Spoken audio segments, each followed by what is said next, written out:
Muy buenos días, amigos, bienvenidos al programa de la abogada Carolina Antonini hablando de inmigración. En esta mañana la tenemos como siempre lista para hablarnos acerca de esos temas calientes, importantes que están sucediendo en inmigración. Abogada, buenos días, ¿cómo está? Buenos días, Gina, muy contenta de estar aquí contigo hoy para hablar porque, como sabemos, nuestra comunidad está en pánico por las nuevas acciones de inmigración y me alegra tener esta oportunidad hoy de hablar con las personas acerca de lo que está pasando, qué se debe hacer, qué se puede hacer, qué no se puede hacer. Bueno, un sinfín de información para tratar de ayudar. Asimismo, abogada, antes quiero que nos dé su número de teléfono para las personas que quieran hacer una consulta con usted, ya sea por teléfono, en persona o como sea, aquí como sea, pero tiene que ver a esas personas que necesitan su ayuda. Claro que sí, es el 404-523-8141, 404-523-8141. En este programa, abogada, tenemos noticias que generan pánico, pero también tenemos allí una buena noticia que más adelante estaremos hablando acerca del DACA y DAPA, pero no lo diga todavía. Correcto. Vamos a empezar con lo más importante porque sé que ha recibido muchos emails, muchas llamadas de personas que están en pánico por estas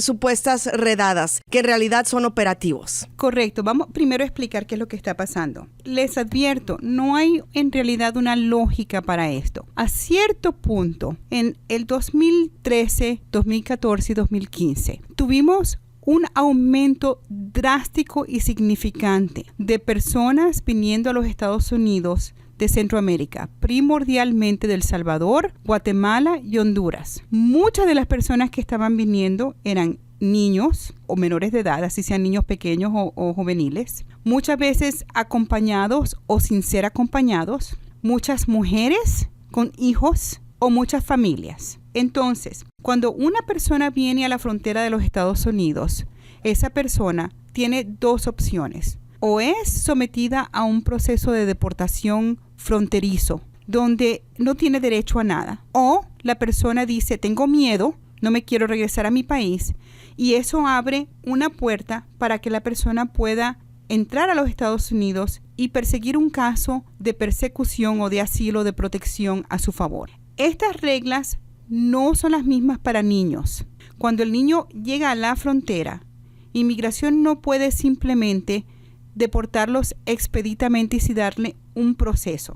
¿Por qué? Porque son niños. Cuando entró esta cantidad de menores de edad, así sea con familias o sin familias, con mamás o sin ser acompañados, lo cual fue un aumento grandísimo, particularmente en el final del 2013, en el 2014 y principio del 2015. Este gobierno tomó una posición drástica y inhumana y un poquito difícil de comprender, Gina, porque esta es la presidencia que en una mano nos ha dado el DACA, el perdón provisional, el cierre administrativo de casos humanitarios, la posibilidad de discreción prosecutarial. En una mano nos ha dado todas esas cosas que son tan maravillosas, tan humanas, tan buenas para mantener familias juntas. Y en la otra mano, esta ha sido la administración que más ha deportado a personas, la administración que tomó la posición de que estos niños tendrían que ser pasados por el sistema rapidísimamente, podían ser detenidos y hoy en día, quienes están siendo detenidos otra vez por inmigración. Entonces,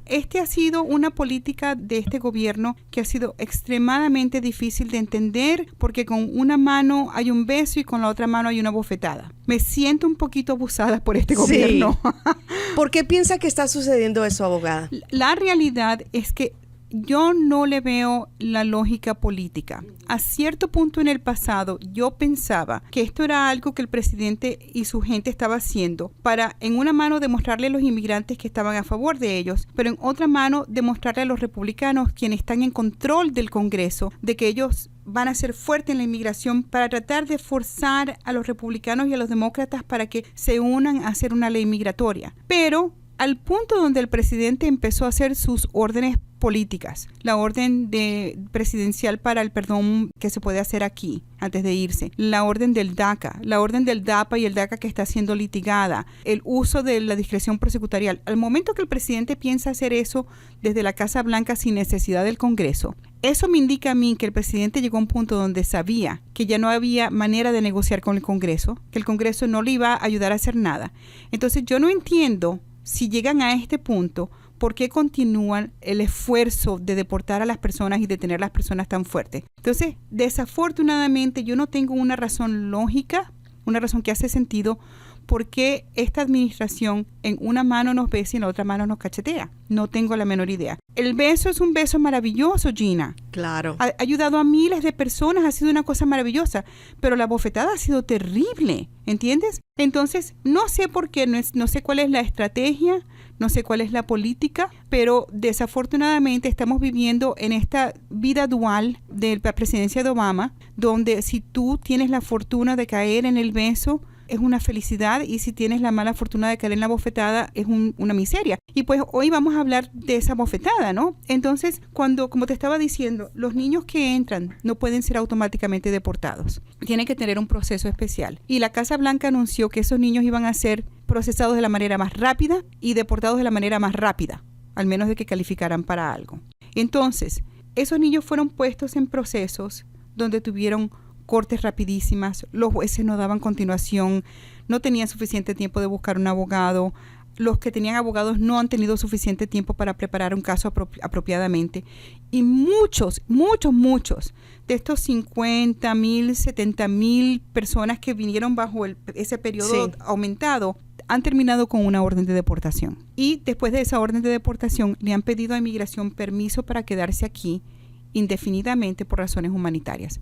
Muchas de estas personas vienen huyendo violencia doméstica, crimen, problemas con pandillas, etc. El problema es que la ley de asilo que nosotros tenemos en muchas maneras no protege, no ofrece protección, o se ha negado hasta ahora en ofrecer protección en la mayoría de estos casos, particularmente cuando estamos hablando de niños que están huyendo porque no quieren ser miembros de pandilla o porque han sido de alguna manera u otra vistos por la pandilla. Entonces, tenemos que estos casos han sido litigados de una manera completamente más rápida de lo que normalmente debería ser, lo cual ha prevenido que la persona pueda incluirse en la comunidad, ganar dinero para buscar un abogado apropiado, tener tiempo para buscar evidencia. Los que han encontrado abogados, esto ha pasado tan rápido que los abogados no han tenido tiempo para en realidad preparar un caso de asilo, el cual toma meses. Algunas veces, tú sabes, más de eso para preparar. Abogados se ven con casos que nada más tienen 1, 2, 3 semanas para prepararlo, cuando están solicitando evidencia en un país donde no hay ayuda, donde tus testigos son primordialmente menores de edad, los cuales son más difíciles de preparar. Ha sido como una gran conspiración del sistema de asegurarse de que estas personas que han entrado de Centroamérica tengan el peor chance posible para ganar. ¿Okay? Y como resultado, eso es lo que ha pasado. Han tenido el peor chance posible a ganar y muchos han perdido. Perdieron, tuvieron su orden de deportación, primordialmente en el 2014. ¿Y qué ha pasado con los niños que vinieron en masa, por ejemplo, que están aquí todavía sin padres? Entonces, los que están sin padres pasaron por un proceso de juveniles y los que calificaron fueron puestos a manos del Estado y van a ser protegidos o han sido protegidos bajo las leyes que hay para proteger a niños que no están acompañados, siempre y cuando una corte juvenil ha dictado de que es en el interés del niño mantenerlo aquí. Hay un grupo de ellos que no tienen mamá o papá y ellos han sido protegidos, pero esa es la minoría. La mayoría de estos niños han venido o con un papá o con una mamá o con ambos, pero de todas maneras huyendo de lo mismo que huían los otros niños. La violencia de las pandillas, un padre o una madre violento o muchas personas que han vivido aquí por tiempo ilegalmente, que desafortunadamente aprovecharon esta época, no sé por qué, quizás porque la situación allá se ha puesto peor, de traerse a sus hijos ilegalmente y sus hijos fueron interceptados en la frontera y entregados a estos padres. Entonces tenemos una cantidad de niños, una cantidad de familias que no pudieron ser protegidos ni por el asilo ni por la protección de niños sin acompañamiento, que tienen orden de deportación, así sea porque no tenían buen caso para comenzar, o peor, tenían buen caso, pero el sistema los atropelló completamente, donde no pudieron pelear su caso apropiadamente. Son estas familias la meta de este operativo que acaba de ocurrir, el cual fue anunciado acerca de las Navidades del 2015. Sí. Merry Christmas, ¿verdad? Qué tiempo tan insensible de anunciar a una comunidad quien es largamente cristiana de que los iban a arrestar y los iban a deportar, no les importaba nada. Entonces, ¿qué pasó? Hicieron el anuncio, dicho y hecho, fueron a buscar de casa en casa, ya sabiendo dónde estaban las personas, a familias. Las arrestaron y esto es el temor de la comunidad. La comunidad tiene miedo porque, número uno, no sabe si le va a pasar a ellos, no sabe qué hacer cuando les pase, no sabe qué derechos tienen. Estos operativos causaron mucha confusión con la comunidad y todavía continúan causando porque piensan que es una redada que van a ir a buscar a cualquier persona que se les ponga enfrente mientras no tenga documentos, pero en realidad vienen a buscar a otro tipo de personas que ya estaban en la lista, por decir. Correcto. Entonces, vamos a decir que tú tienes un caso de deportación pendiente. Tienes una audiencia con el juez en el futuro. No se ha terminado tu caso. A ti no te van a buscar. Y no son redadas. No, es un operativo porque ellos van específicamente sabiendo a quién van a localizar, a qué dirección. Ellos van con la lista y la lista de hoy, y no te estoy diciendo que la lista no va a aumentar, claro, o no va a haber una lista diferente. La lista de ahora son todas esas familias centroamericanas que entraron y recibieron una orden de deportación. Ya tienen la orden de deportación en cuando ocurrió ese aumento de casos que fue comenzando en enero del 2014. Entonces, si tú tienes una orden de deportación del 2014 y eres una familia recién llegada, una persona recién llegada de Centroamérica, tú tienes peligro. Si tú tienes una orden de deportación del 2010, tú no eres presentemente parte de ese operativo. ¿Okay? El operativo de ahora es para las familias centroamericanas que recibieron orden de deportación comenzando al principio del 2014 y particularmente estas personas que vinieron durante la época donde de repente se vino mucha gente. Muy bien, estamos hablando con la abogada Carolina Antonini acerca de los operativos que han sucedido en estas últimas semanas. Abogada, a lo mejor puede ser porque recuerda cuando el presidente estaba hablando acerca del DACA y del DAPA, de que hasta cierto año las personas podían salir de las sombras y las que vinieran después ya no iban a tener ese mismo beneficio. ¿Será por eso? Bueno, si es por eso, es claro.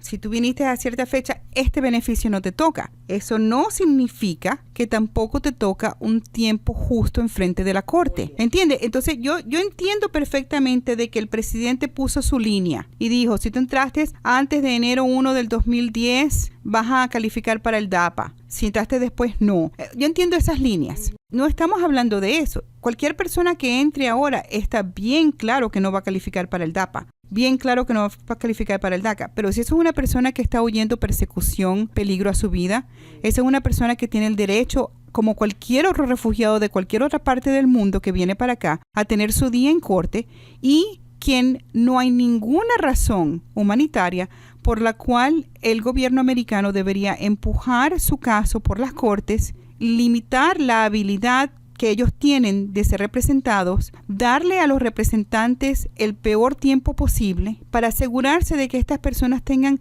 la peor posibilidad, porque la realidad es esta. Si tú vienes a este país y tú tienes miedo de regresar a tu país, pero tú tuviste tu abogado, tu oportunidad de pedir el asilo, tu chance para presentar tus testigos, tu evidencia, una corte que en realidad consideró tu caso, una corte de apelación que consideró tu caso, y todo fue hecho de la manera de que nuestro sistema garantiza en derechos. Y al final de ese punto, tú perdiste, eso claro, es lo que pasa. Sí. Este no es el problema. El problema por lo menos tenía una oportunidad, ¿verdad? Exacto. El atropello de estas habilidades, lo que está pasando en los centros de detención, como por ejemplo de Dilley, donde todo pero que se le puede poner a una persona que va a ayudar se le pone, donde las familias se sienten intimidadas, donde le dan mala información. ¿Qué puede hacer una familia que está en esa situación? ¿Qué es lo primero que debe de hacer? Entonces, si tú te encuentras en esta situación y tú nunca has hablado con un abogado, tú tienes un abogado o quieres una segunda opinión, llegó el momento de venir a hablar. ¿Qué es lo que una persona como yo puede hacer, Gina? Bueno, a lo mejor nada. A lo mejor lo único que yo puedo hacer es decirte, mira, no hagas esto, haz esto, ¿verdad? A lo mejor en el proceso tuyo yo puedo encontrar una irregularidad, donde alguien hizo algo mal, donde te atropellaron tus derechos tan malos, donde yo puedo hacer una moción de reapertura. A lo mejor se puede hacer algo, a lo mejor no lo sé. Pero claro, el que no pregunta no sabe. Vamos a hablar, sin embargo, acerca de este derecho que tiene que ir a Inmigración de ir a buscarte a tu casa. Inmigración es una organización civil, no policíaca. El policía puede tocar tu puerta y puede buscar por alguien, pero no le tienes que dar acceso si ese policía no tiene una orden de arresto. El policía puede abrir tu casa a fuerza, aunque no tenga orden de arresto, si el policía piensa que se está cometiendo un crimen adentro o si la vida de alguien corre peligro. Un policía, ¿ok?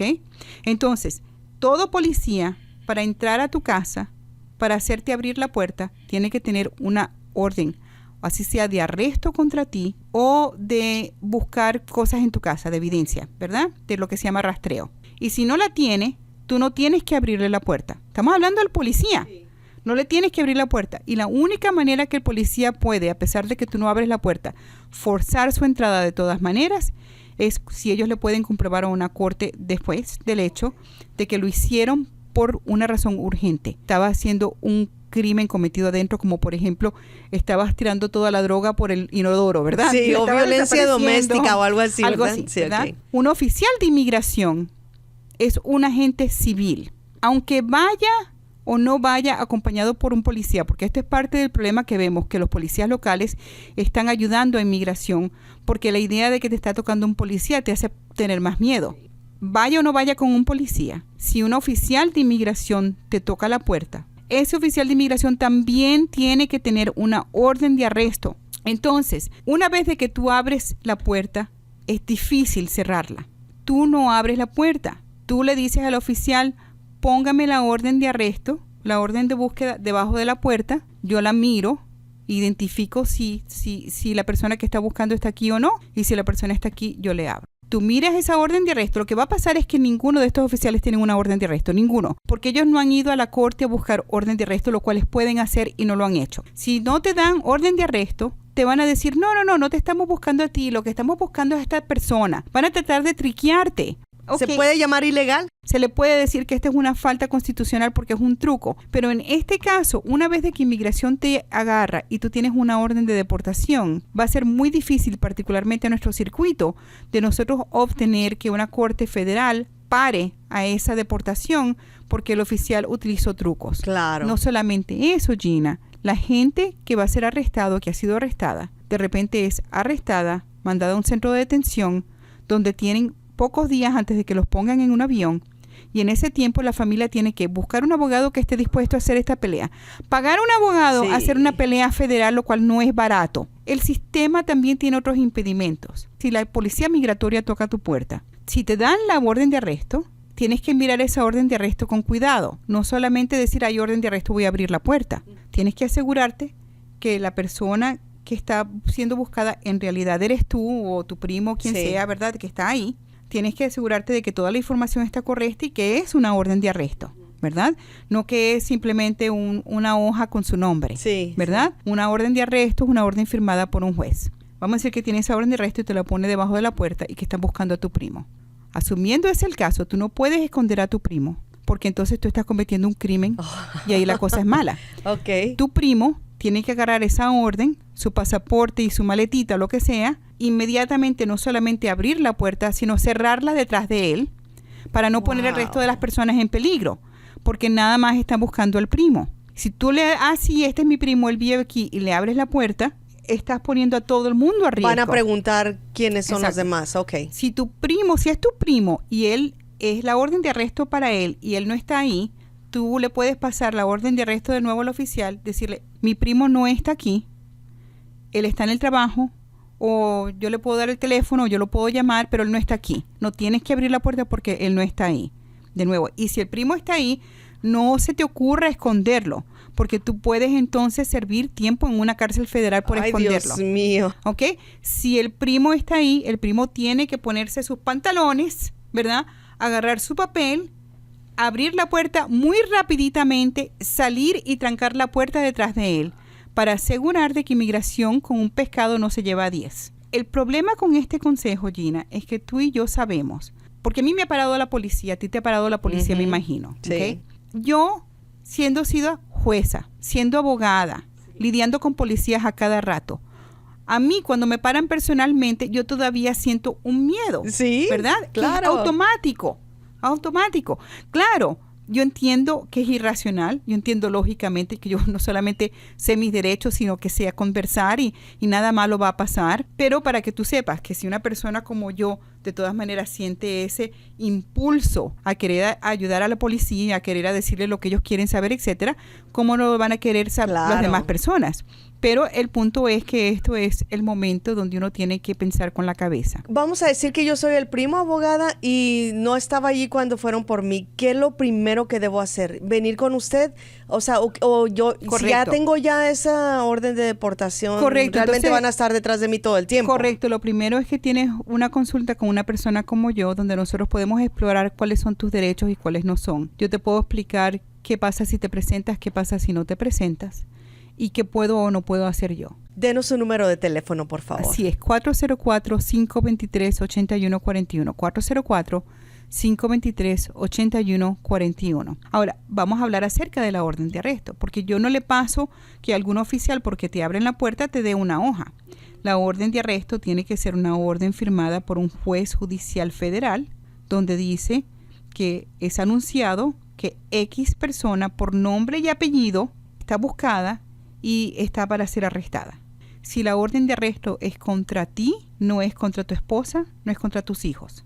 Si la orden de arresto es contra tu hijo, es contra tu hijo, no contra ti. Entonces, muy importante. Y si quieren arrestar a la familia completa, tienen que tener una orden de arresto por cada individuo. Bueno, es la abogada Carolina Antonini hablando de inmigración, hablando de los operativos. Abogada, casi se nos termina el tiempo, pero quiero finalizar con por lo menos una buena noticia, por favor, para nuestra gente. Me parece muy bueno porque esto ha sido muy, muy triste. Ay, sí. Increíble lo que está ocurriendo. Pero yo creo que hay que mencionar a la gente que hay que seguir nuestras vidas lo más normal posible, abogada, porque sé que, bueno, yo andando en la calle veo que no quieren salir a ningún lado, no quieren hacer esto. Entiendo que hay ese pánico, pero yo creo que es importante no completamente aislarnos y quedarnos en una cueva, por decir. Claro, porque entonces, ¿cuál es el propósito de estar aquí? Exacto. Si te viniste a los Estados Unidos a tener una mejor vida y después te estás escondiendo y estás viviendo una vida miseria, ¿cuál es el propósito? Así ¿verdad? es. Yo creo que lo importante es que cualquier persona que no tenga los documentos, que de verdad se acerque a un abogado, una abogada como usted. Correcto. Abogada. Y es verdad que al acercarte a una persona como yo, a lo mejor me cuentas tu triste historia en tu país y yo te voy a decir, es muy triste para ti, pero no ganas. Pero tú tienes que saber ¿en dónde estás y qué te espera y qué hacer. Y si inmigración te va a arrestar a ti, a lo mejor tú eliges irte. A lo mejor no sé, a lo mejor eliges otra cosa que yo no recomendaría. Exacto. Pero tiene que ser tu elección intelectual, tú tienes que saberlo. Entonces llegó el tiempo de hablar con alguien acerca de tu situación. Su número de teléfono para que le llamen, abogada, para cualquier consulta de inmigración, cualquier caso de inmigración. Claro que sí, es el 404-523-8141, 404-523-8141, y un mensaje muy especial a todo aquel que me ha venido a ver y que yo le he dicho, sí, tú puedes aplicar para esto y para aquello, y no he encontrado el tiempo de hacer. O no tengo el dinero en este momento. No encontré el tiempo. No. Han pasado 2 años y todavía no lo has hecho. Hombre, ¿qué estás haciendo? No. El tiempo llegó. Si tú no le das prioridad a tu asunto, tú vas a hacer una situación peor, porque si yo tengo que litigar tu caso en proceso de deportación va a ser mucho más difícil, mucho más caro, mucho más largo.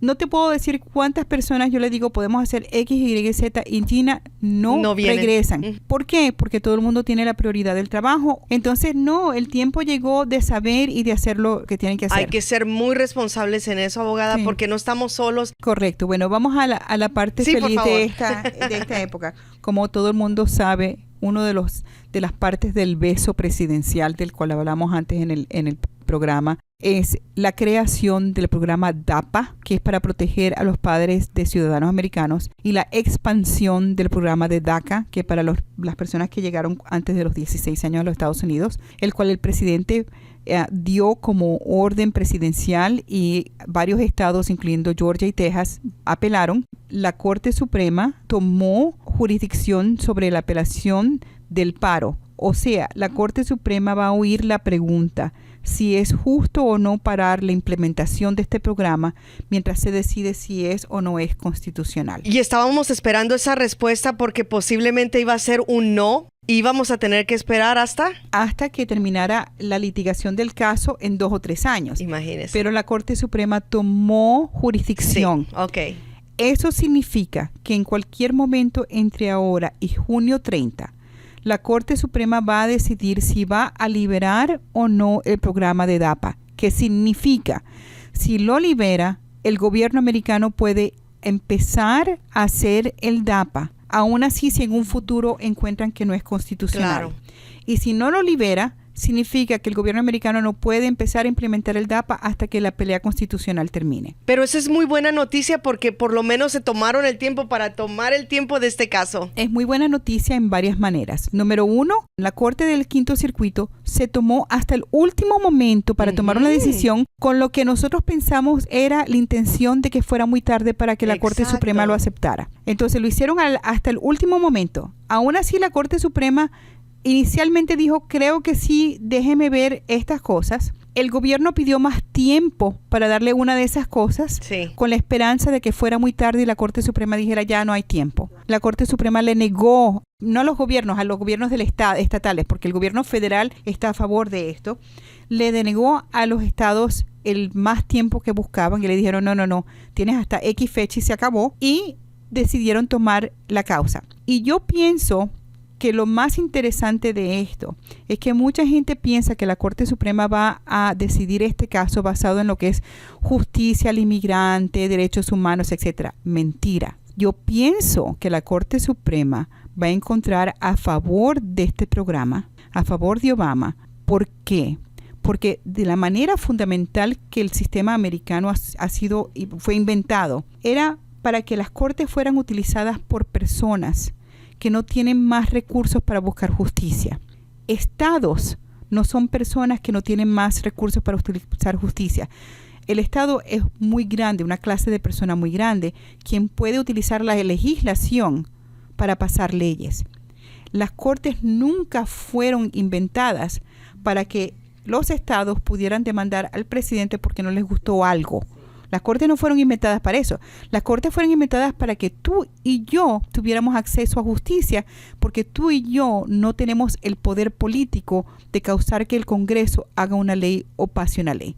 Pero los estados de Tennessee, de Alabama, de Georgia, de Texas, todos ellos tienen el poder político de afectar cambio por medio del Congreso. Y en mi opinión, lo que yo pienso que va a ocurrir es que la Corte Suprema va a decir, señores estados, ustedes no son las personas para las cuales esta corte fue inventada.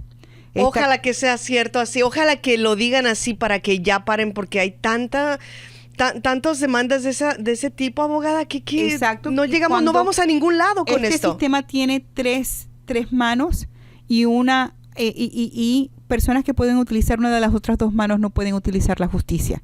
Entonces, yo pienso que últimamente las Cortes Supremas van a decir, Texas, ve a hablar con tu senador, con tu congresista, ve a decirle al Congreso que te ayude, tú eres un estado, eres fuerte, eres grande, tienes poder. Alabama, Georgia, Tennessee, Carolina del Sur, vayan todos con ellos al Congreso a hacer ese cambio. Esta corte es para la persona y no para el estado que elige a un presidente, no le gusta lo que está haciendo y está tratando de utilizarme a mí la corte para cambiarlo cuando puede utilizar el sistema electoral para elegir a otra persona o el Congreso para pasar leyes. Pues ojalá que esas palabras se vuelvan realidad, porque ya lo estamos esperando desde hace mucho tiempo. Estamos como el sube y baja, abogada, y pues así es la vida, ¿verdad? Pero vamos a seguir esperando que las cosas mejoren. Se nos termina el tiempo. Muchas gracias por la oportunidad que nos da de poder entender y y saber más de lo que es esto de la inmigración porque está bien complicada, pero por eso hay que buscar personas que nos expliquen y no estar como dice uno en lo oscuro, en la oscuridad sin saber qué hacer y asustados todo el tiempo. Sí, hay que mantener la fe, pero hay que recordarse que Dios ayuda al que se ayuda a sí mismo. No procrastinación. Nada de procrastinación, nada de decir, bueno, a lo mejor pasa esto, llegó el tiempo de estar preparado. Aún así, que eso significa oír malas noticias. No importa, Correcto. Lo importante es, como dicen, la verdad te hará libre y es para todo. Abogada, su número de teléfono nuevamente y su local. Es 404-523-8141, 404-523-8141. Estoy en la 2751 de la Beaufort Highway, enfrente de la Asociación Latinoamericana, en el piso número 8. Llamen, visiten, vayan a nuestra página web. Por medio de nuestro teléfono le pueden dar información cómo mandarme email, cómo visitar la página, cómo venir a vernos. Con mucho gusto los atendemos. Bueno, fue la abogada Carolina Antonini hablando de inmigración. Que pase feliz domingo.